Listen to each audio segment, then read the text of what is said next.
every weekend on Sunday after church, we were able, and we weren't much of a church-going family, even though my grandmother was the pastor of a church.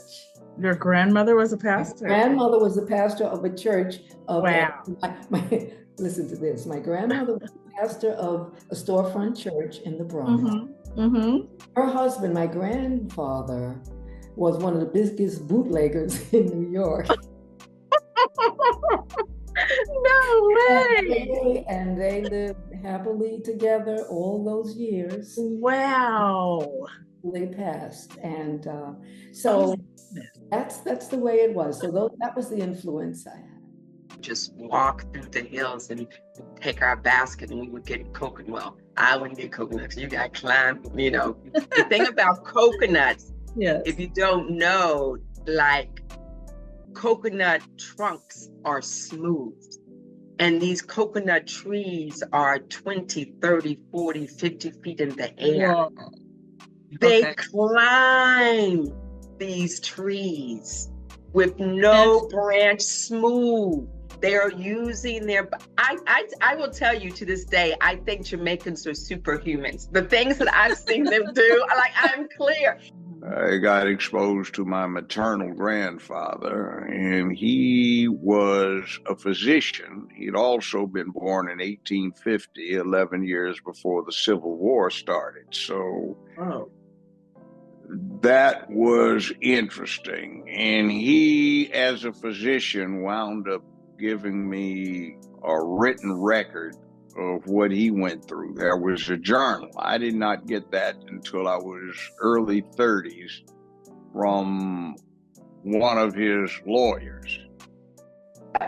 So much of who I am today is, I know I came in with a lot of who I am today, but my grandmother nurtured my spirit and what I came here with, and it all resonated with me. So I loved her as I did my mom, but it was a different relationship because we were sort of like sisters in a lot of ways.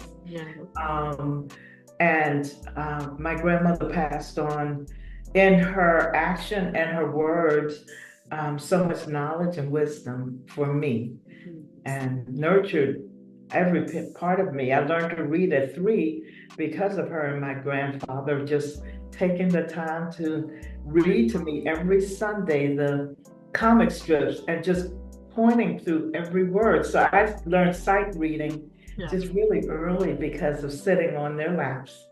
Multiple people within my family, all on family land.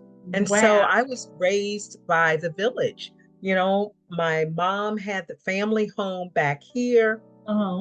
And my grandmother lived with us until she passed away. And then up the lane to the side was my mom's sister, one of her sisters, my aunt.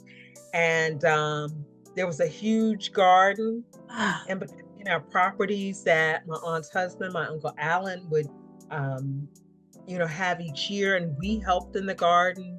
We helped plant. We helped harvest. We helped enjoy. When he went hunting, we would feed the hunting dogs and everything, and he would share of whatever he killed, so we had a lot of deer meat and things like that. So we lived off the land.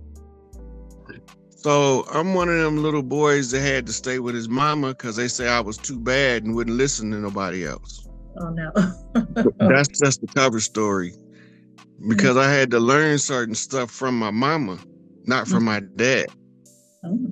Right? But then I had to learn certain stuff later on from my dad, not from my mom. Right? So in the tribal tradition, they shuffling me between both sides of the family. Right?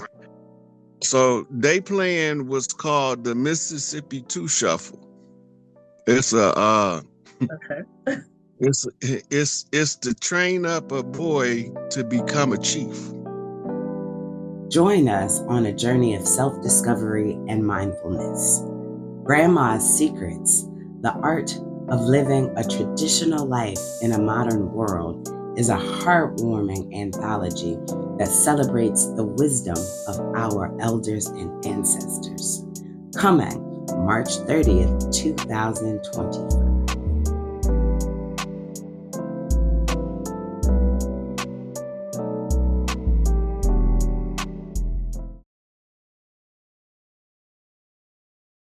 Thanks for showing up today for yourself, family, showing love. Go ahead, like this video, subscribe to the channel, and ring the bell for notifications.